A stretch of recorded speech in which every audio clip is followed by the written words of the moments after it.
Ito ng tapang mo! Hindi ko, takot ang mukha.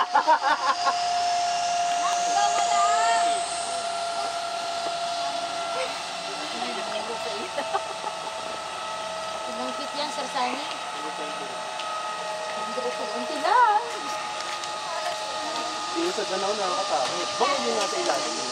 Tapos hindi ko may control. Ang haba ng sipol. Tapos ako, ginawa ko, nakatiwarik ako.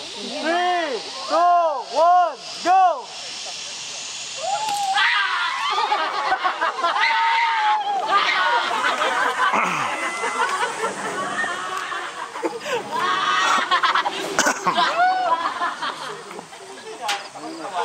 Nakakatawa ko lang. Naputol eh. Tatanong muna.